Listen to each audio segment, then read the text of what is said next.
What's going on, y'all? Welcome back to the Scrap Lounge. You already know what time it is. Today we're joined by one of the most well-rounded fighters in the lightweight division, Mike Davis. Hope you enjoy it.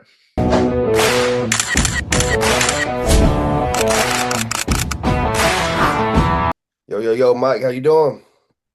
Doing great. How are you? Pretty Doing all good, pretty right. good. I wanted to start off with kind of a question I like to ask everybody. What would you say was the main thing that inspired you to start training MMA? Um, bullies.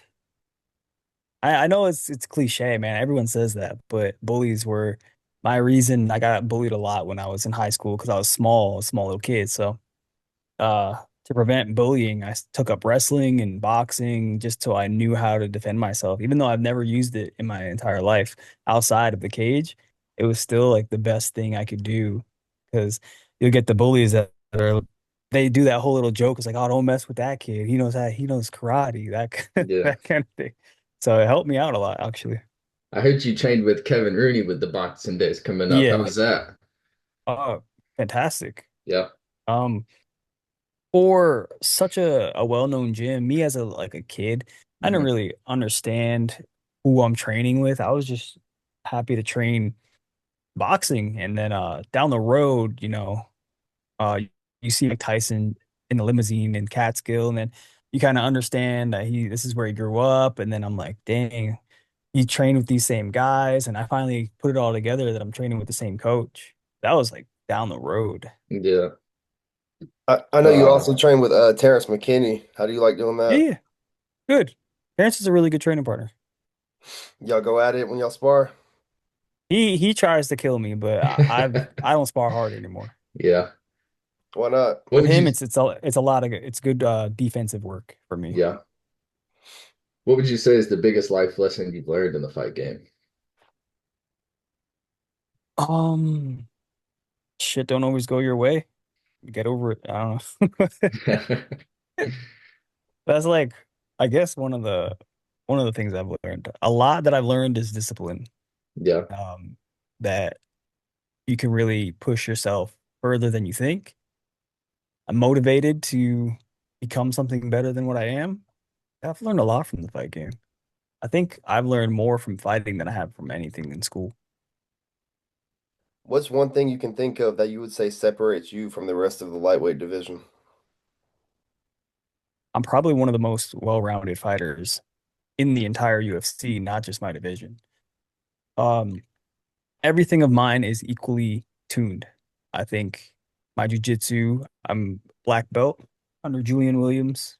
Uh, I've wrestled, my God, I would say 14 years, and I've wrestled, high school, college, states.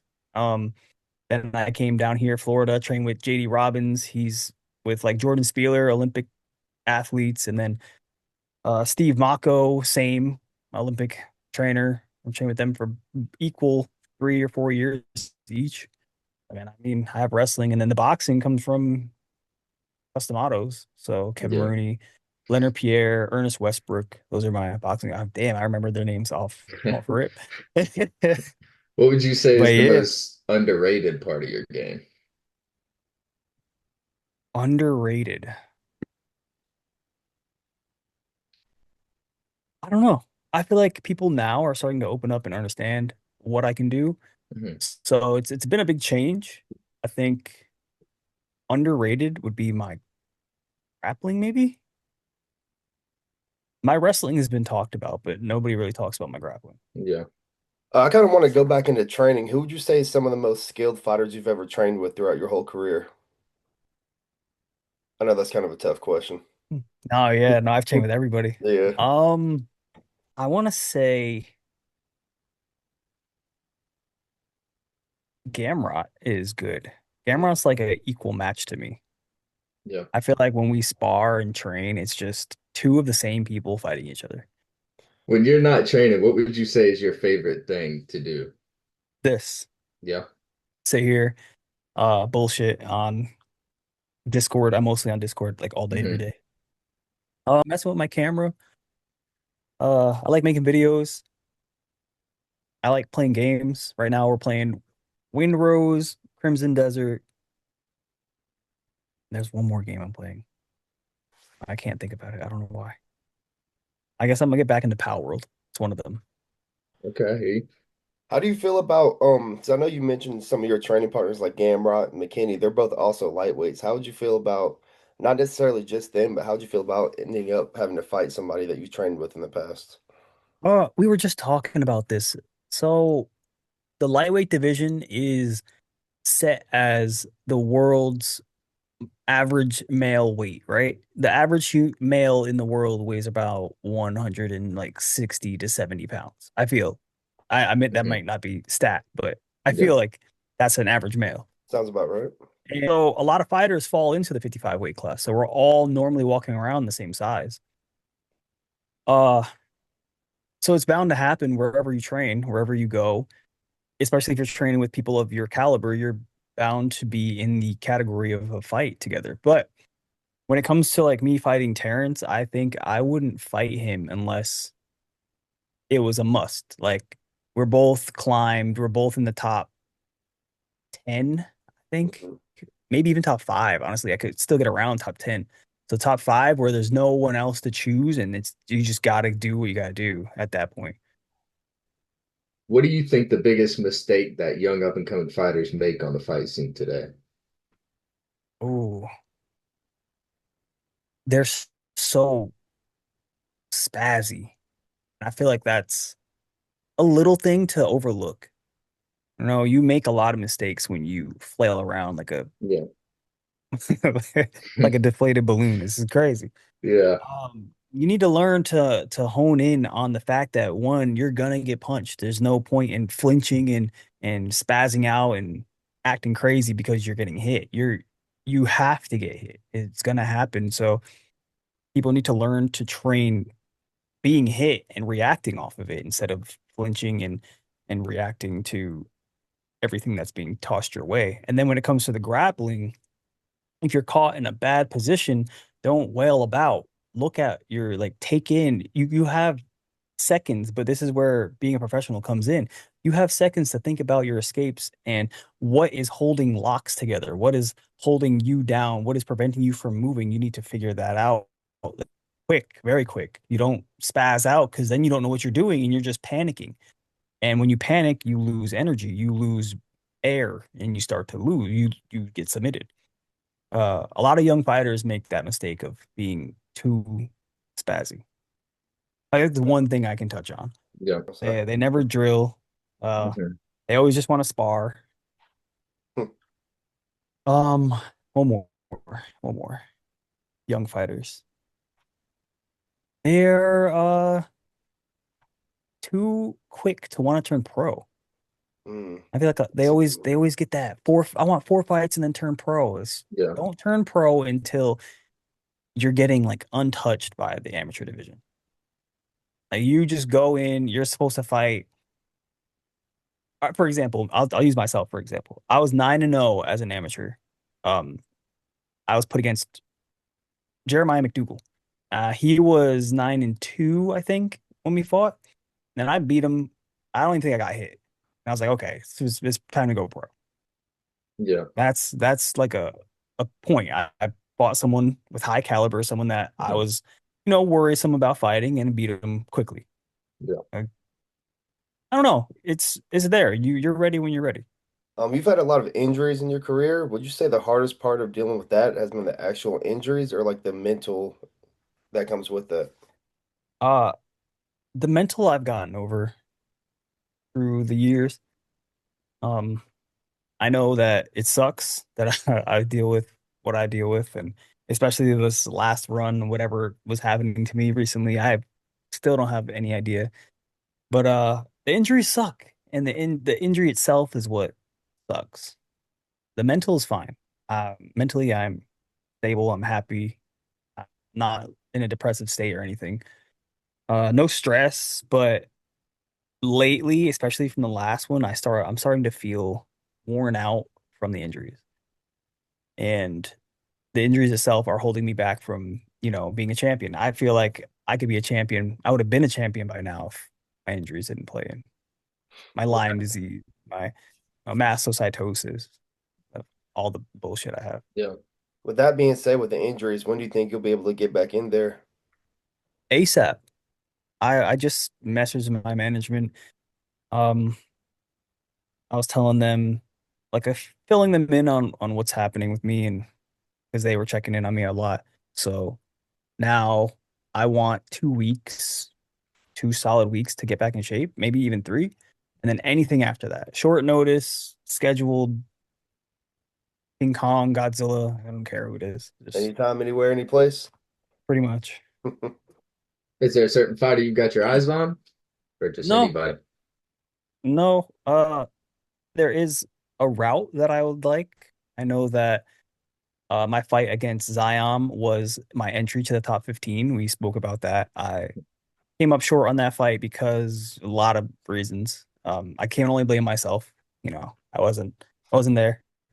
Um, but that was my entry to the top 15. So that backpedaled me a step, and then I went out and fought and knocked out Mitch Ramirez. So that puts me kind of like back to where I was climbing. Hmm. So realistically, I would like my next fight to be someone that gets me to the top 15, if not right outside top 15. Um, and then from there's like four fights that I want to climb into the championships. What would you say the hardest part of preparing for a fight that the fans don't see? The injuries, Yeah. injuries. You get hurt way more training than in a fight. I feel like every fight I've had, the worst thing that's happened is I broke my thumb. But in training, I've torn my bicep, I've cracked my orbital, I've broken my ribs like 4 times. I've broken my foot, my toes, my fingers, chipped a tooth. This all happens during camp, all the rough stuff.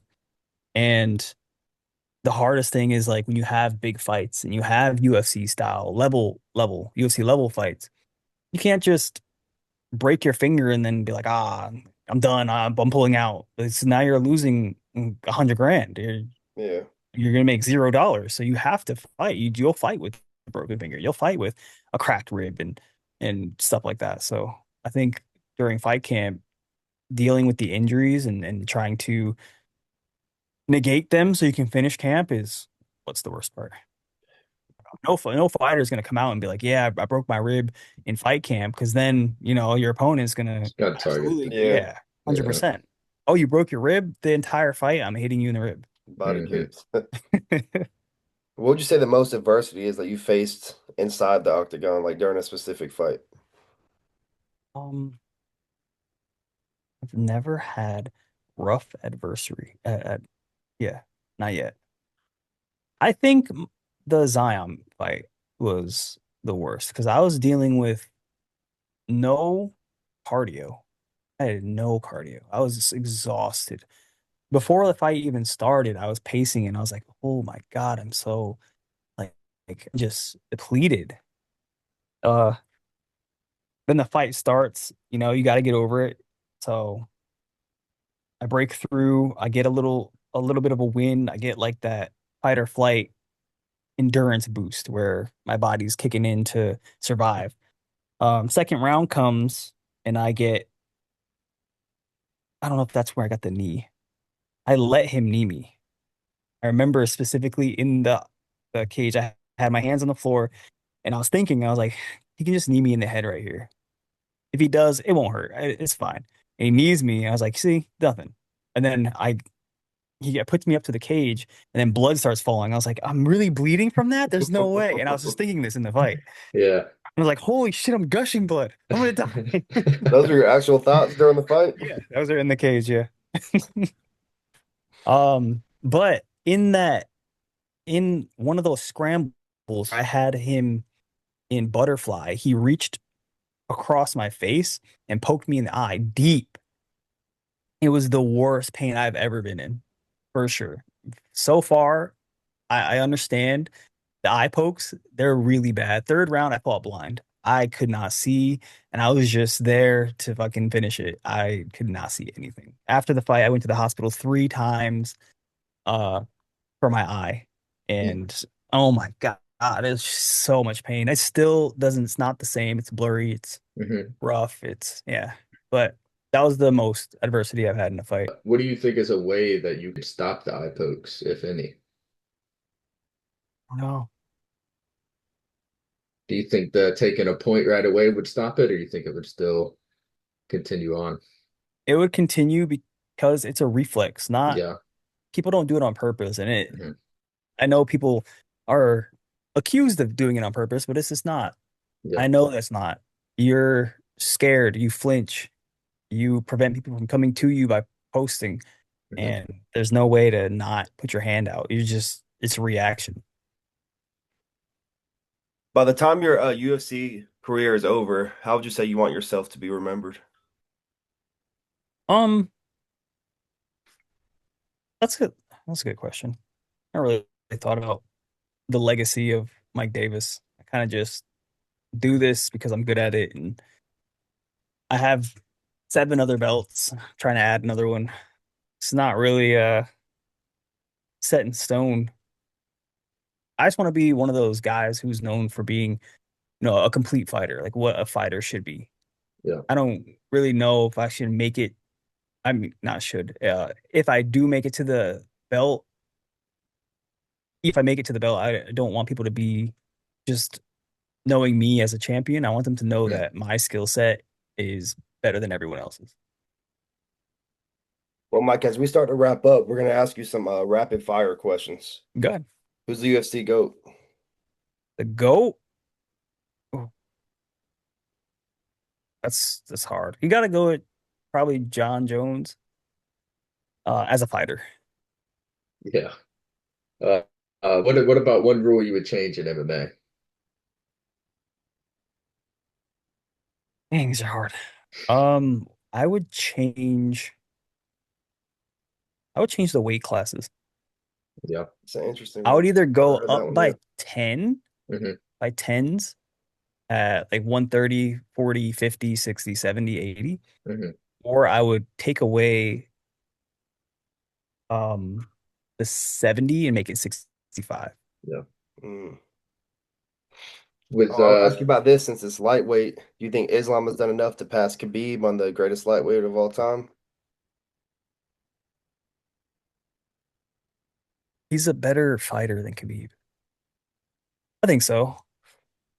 He has the one loss, right? Mhm. Yeah, one loss. I mean, when it comes to that, not losing, then you can't take it from Khabib. But when it Yeah. comes to him as a fighter, this is what I'm talking about. Like you can remember Khabib because he was undefeated, but he wasn't good. He was good at one thing, only one Yeah. thing. So I think Islam is a better fighter and a more respected athlete than Khabib. With the rumors of McGregor returning, do you think he'll actually be making the walk this time, or No, no? You he's don't think we ever see him Thank again? you. Thank you. he's just done. He's done. Yeah. Bro, how much money did he make with his everything? Way He's too Uh, much. acting, he's got the I know whiskey he's got or a couple whatever. hundred from selling the whiskey. He's the first one who Yeah. said no, bro. Yeah. I'm never fighting again. Yeah. Yeah. It'd be hard to get up for if you've got that much in the bank account that he's got, All right. You give me a especially hundred with the million. opportunities that he has lined up too. Last one, dream opponent. He could be retired or a current fighter. Someone that you've just always wanted to fight, like stylistic matchup wise for you. The beat Magomed Ooh. Sharipov. You think we'll ever see him back? I think he said he was training again, no? Well, Yeah, he never stopped training. I recently, did see that. What did he um, stop for? He stopped because Didn't he want I to be know like he a went to doctor or something? stutter. Yeah, he went to a stutter ducking medicine. fight. He did, but he was being ducked from Yair Rodriguez. Oh yeah, Oh And then yeah. uh and then after that, he just said fuck it and became a doctor. gotta respect it. And now he might make a return into the Yeah. MMA community. I saw. Hmm. I just We think stylistically, he's an exciting Oh fighter. yeah, oh yeah. Like yeah, for sure. when I was coming into the UFC, all my spins and athleticism was from watching Yeah. what he does, and I was like, damn, I want to fight just like that. So Yeah, he's got some crazy moves in his bag. it's good. Oh yeah, for sure. Well, as we start to wrap it up, is there anybody you want to give a shout out to? Like somebody up and coming in your gym, anything like that? We oh the names. I can't. I'm bad with names. Just shout out to the whole team at Fusion Excel here in Orlando. We're Uh-huh. a small gym in the mall, and we were making noise. I mean, we got fighters everywhere. Mike Perry fighting next weekend on Netflix. Nate Diaz. I think Mike Perry gets it done. I think Mike Perry will finish Nate Diaz, honestly. I Oh agree. yeah. Um, we got Alice fighting Hmm. next weekend. I think the weekend after. Oh, we got great people, great team, great coaches, great skill set. Every time we go to another gym, we tear through them, especially in grappling. Or grappling is a very big standout Yeah. here in Orlando. So shout out to Fusion Excel. Shout So, out to Alexander PCs because they're the ones that allow me to keep doing stuff like this and interviews, and they hooked me up with my PC that I've had now for like 8 months. There you go. And Super X. If you ever wanted to feel like a superhero, go to superx.co and check it out. You can dress up as every superhero Marvel licensed. well, Mike, we It's okay. appreciate your time and thanks for coming on. Of course. It's Yes, fun. sir. Thank you, Mike.